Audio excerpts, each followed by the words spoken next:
Au nom du Père et du Fils et du Saint-Esprit. Amen. Frères et sœurs en Jésus-Christ, amis internautes, je voudrais aujourd'hui m'entretenir avec vous sur le jeûne chrétien. En parcourant toute la Bible, on découvre 5 manières de jeûner. Il y a 5 manières de jeûner dans la Bible et le chrétien peut jeûner d'une manière ainsi. Donc 5 manières de jeûner. D'abord, le jeûne de 40 jours et 40 nuits. Nous trouvons cette manière de jeûner chez Moïse. Il l'a fait 2 fois, à 2 reprises, nous allons le voir. Le prophète Élie aussi a jeûné 40 jours et 40 nuits sans manger ni boire.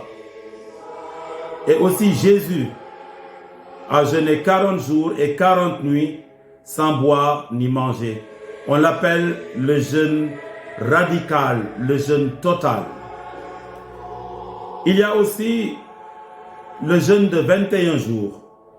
Et cette manière de jeûner, nous la trouvons chez le prophète Daniel. Il y a aussi le jeûne de 7 jours qui est fait à l'occasion d'un deuil. Et nous trouvons cette manière de jeûner 7 jours durant chez le roi David à l'occasion d'un deuil. Il avait perdu son fils, le fils qu'il avait avec la femme d'Urias. Le jeûne de 3 jours, un jeûne aussi radical, mais pendant seulement 3 jours. Nous le trouvons chez la reine Esther. Et le jeûne d'une journée, quand le prophète Jonas a parcouru la ville de Ninive et a fait cette courte prédication, encore 40 jours, et Ninive sera détruite. Quand il entendit cela, le roi appela à un jeûne. Donc, 5 manières de jeûner quand nous parcourons la Bible. La Bible nous révèle donc divers types de jeûnes inspirés par Dieu, dont les plus extraordinaires furent ceux de Moïse, Élie, le Tishbite, le défenseur du yavisme, et notre Seigneur Jésus-Christ.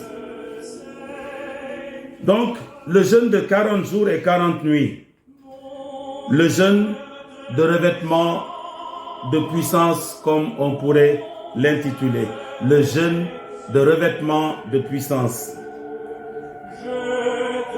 Ce jeûne a donc été pratiqué par Moïse. Il est écrit, Moïse fut là avec l'Éternel 40 jours et 40 nuits.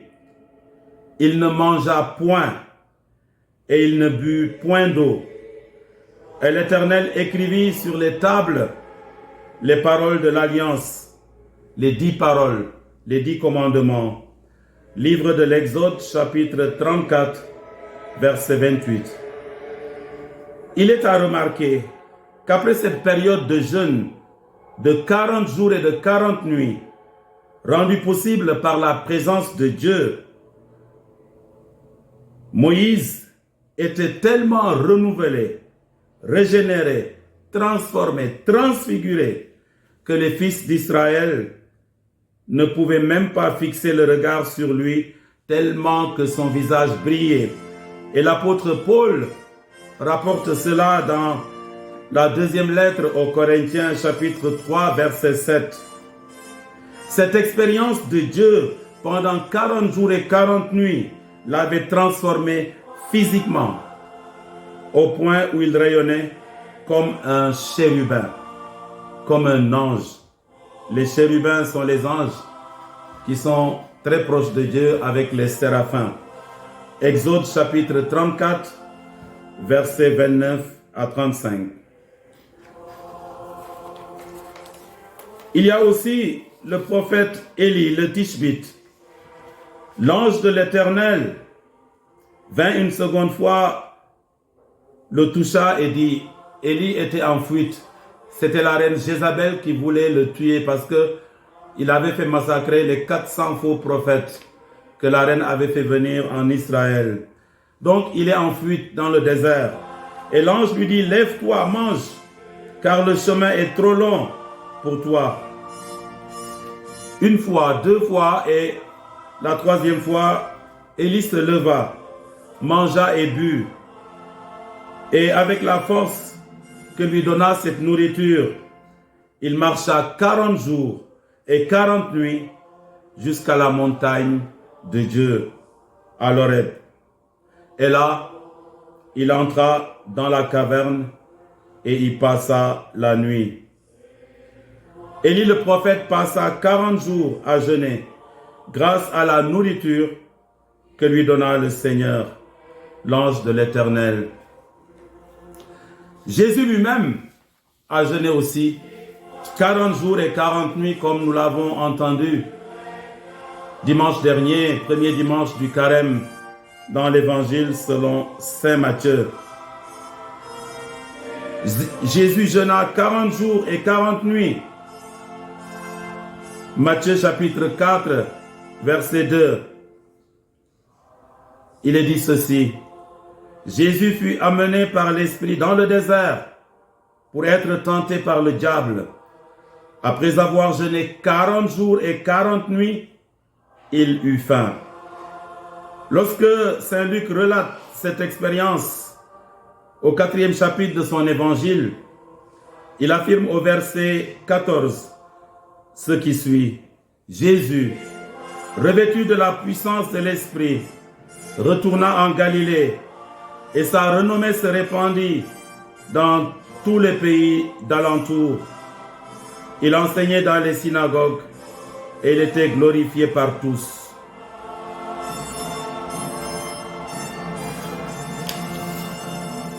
Le jeûne total est donc très très important.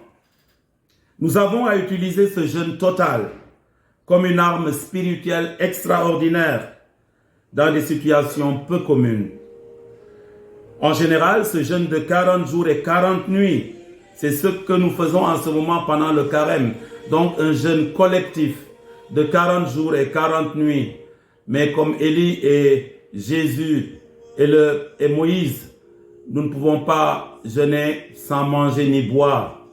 Mais il est recommandé pendant ces 40 jours et 40 nuits de ne manger qu'une seule fois dans les 24 heures pour bien tenir. Et c'est donc ce jeûne radical à la manière du prophète Élie, de Moïse et de Jésus que nous faisons en ce temps de carême. Donc, quand faut-il utiliser ce jeûne total? Vous pouvez l'utiliser aussi en dehors du carême, bien sûr. Guérir de maladies graves ou mortelles. Libérer d'emprisonnement spirituel ou physique. Vaincre les persécutions. Briser les conflits relationnels. On peut jeûner. Faire ce jeûne radical. Délivrer d'harcèlement physique ou moraux. Grandir spirituellement. Servir efficacement dans son ministère. On peut jeûner aussi, faire ce jeûne radical de 40 jours et 40 nuits pour résister aux attaques du diable. Obtenir aussi une victoire. Nous verrons que la reine Esther n'a pas jeûné 40 jours et 40 nuits, mais elle a jeûné 3 jours sans manger ni boire. On peut le faire aussi pour recevoir la puissance de Dieu. Ce jeûne radical de 40 jours et 40 nuits. Revêtir l'équipement surnaturel, l'onction de l'Esprit. Donc, 40 jours et 40 nuits, les chrétiens sont invités à faire ce jeûne d'une manière collective.